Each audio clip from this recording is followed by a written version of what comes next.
guys, my name is Nidhi and welcome to my channel. अगर आप मेरे channel में for the first time आए हो तो I'm mom of 2 kids. Heath is 3 years old while Diya is just 1 year old. दिया को recent में मैंने ब्रेस्ट फीडिंग छुड़वाई है और अब वो पूरी रात बिना फीडिंग के आराम से सो सकती है, यानी कि अगर जब मैं उसे रात को सुलाती हूँ तो वो सीधा सुबह उठती है. So what are the tricks which I followed made her sleep throughout the night?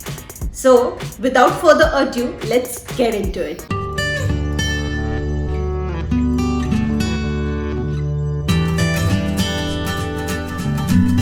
So the first thing which I follow is bedtime routine. जब आप बच्चों को किसी भी रूटीन में डालते हो तो वो लोग अकॉर्डिंगली फिक्स हो जाते हैं और बच्चों को रूटीन पसंद भी बहुत आता है. मैंने दिया के साथ भी ऐसा ही किया.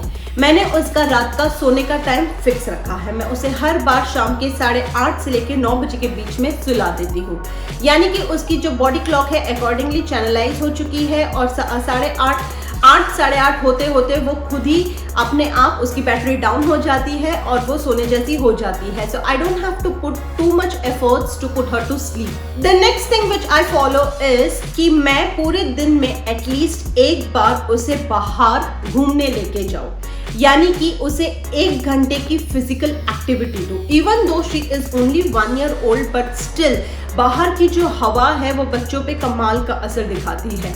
आप बच्चों को कुछ नहीं करो, सिर्फ स्ट्रोलर में भी 1 घंटा बाहर लेके जाओ, उनकी नाइट की जो क्वालिटी नींद है वो बहुत अच्छी हो जाएगी.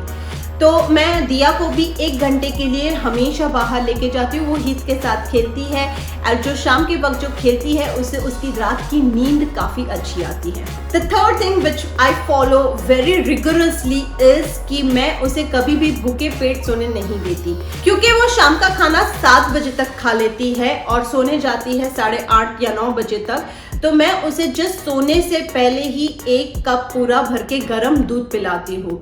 तो गर्म दूध पीने से उसकी रात भर टमी फुल रहेगी और उसे नींद भी अच्छी आएगी. As I said, every baby is different and so are their sleeping patterns. तो दिया को भी एक्चुअल में स्लीपिंग एक साथ पूरी रात नहीं हुई थी. जब दिया ब्रेस्ट फीडिंग करती थी she used to wake up every hour और 2 hours फॉर हर, और मुझे उसे फीड करवाना पड़ता था तब वो सोती थी. तो जब मैंने उसकी फीडिंग छुड़वाई तो it did not happen all of a sudden कि वो पूरी रात सोने लगे. ऐसा नहीं होता था. वो तब भी उठती थी जब मैं उसको फीडिंग नहीं करवाती थी. मैंने उसको कंफर्ट करवाना बंद कर दिया. मैं ट्राई करती थी कि जब तक वो खुद से सेटल नहीं होती तब तक मैं उसे ना लूँ, यानी कि मैं उसे 5 मिनट तक खुद से रोने के लिए देती. एंड इट्स प्रूवन कि अगर आप 5 मिनट तक बच्चों को रोने देते हो तो उनसे उनको कोई नुकसान नहीं होता है.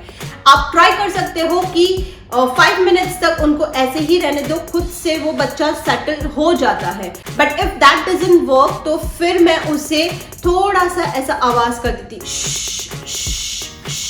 मोस्ट ऑफ द टाइम वो उस आवाज से भी सो जाती थी खुद से. बट कभी कभी ऐसे दिन भी होते थे कि वो उस आवाज से भी नहीं सोती थी, तो तब मुझे उसे थोड़ी देर के लिए उठाकर पैट करके वापस रखना पड़ता था.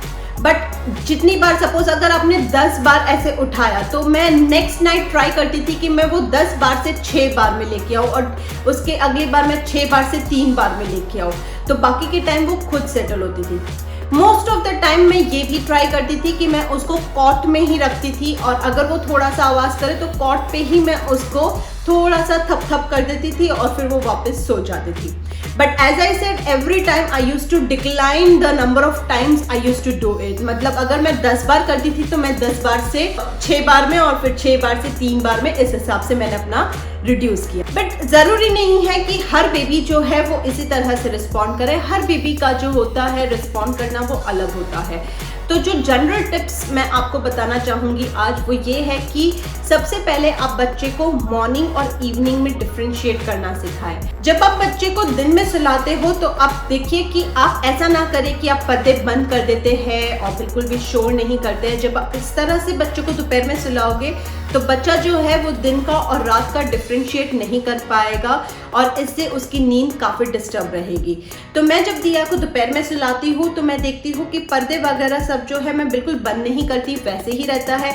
इनफैक्ट मैं उसको भले सेपरेट रूम में सुलाती हूँ, बट मैं ये नहीं करती कि मैं बिल्कुल आवाज़ ना करूँ। मैं अपने जो काम होते हैं उसी हिसाब से करती हूँ जैसे मैं करती हूँ। तो इससे क्या होता है कि बच्चा जो है वो डिफ्रेंशिएट कर पाता है कि ये दोपहर की नींद है और दोपहर में इसी तरह का एनवायरनमेंट होता है, और जब रात की बारी आती है तो रात में जो लाइट्स होती है वो डिम हो जाती है, आवाज़ कम होने लगता है और डार्कनेस होती है रूम में। तो इससे बच्चा समझने लगता है कि ये रात का वक्त है और उसे पूरी रात सोना है। अगर आप ब्रेस्ट फीडिंग करवा रहे हो और अगर आप उसे छुड़वाने की कोशिश कर रहे हो तो मैंने इसके ऊपर एक ऑलरेडी वीडियो बनाया है, मैं उसे यहाँ लिंक कर दूंगी, आप उसे ज़रूर देखिएगा। बट अगर आप वैसे उसको छुड़वाना चाहते हो तो भी आप इसी तरह के मेथड्स को यूज़ कर सकते हो कि जितना हो सके उतना बच्चे को खुद सेटल करने दीजिए। अगर आप वीनिंग करवा रहे हो, आई मीन रात को अगर आप दूध पिला रहे हो, तो आप 10 बार से 6 बार पे आ जाए, 6 बार से 3 बार में आ जाए, उस हिसाब से आप धीरे धीरे कम कर सकते हो। कभी कभी बच्चे को सिर्फ अपना टच चाहिए होता है, तो आप फीडिंग करवाने से बेटर है कि आप उसे टच करवा के सुला दीजिए। जितना हो सके उतना कम स्लीपिंग मेथड से बच्चे को सुलाइए, क्योंकि जितना आप आदत डालोगे उतना बच्चे को आदत पड़ते जाएगा। यानी कि काफी लोगों को आदत होती है थप थप करके सुलाना या खुद रॉक करके सुलाना, तो जब तक आप ये आदत बना के रखोगे तब तक आपका बच्चा वैसे ही सोएगा। तो जितना हो सकता है उतना जल्दी आप पहले खुद पे भरोसा लाइए और फिर आप अपने बच्चों पे ये भरोसा ट्रांसफ़र कीजिए। और कोई भी चीज़ स्टार्टिंग में बहुत इम्पॉसिबल लगती है, लेकिन जब आप एक्चुअली ट्रेनिंग स्टार्ट करते हो तो हफ्ते भर के टाइम पर वो प्रॉब्लम सॉल्व हो जाती है and within a week आपको डिफरेंस दिखने लगता है। So it's not impossible for your child to sleep all night. ये हो सकता है, ठीक है कि हर बच्चा अपने हिसाब से रिस्पॉन्स दिखाता है, but it's definitely possible, and I have shared my tips which work for my baby. It may work for you, it may not work for you, but if it does, please mention me in the comment sections below, and also share it among your friends. And now I'll see you in my next one. Till then, bye, see you soon.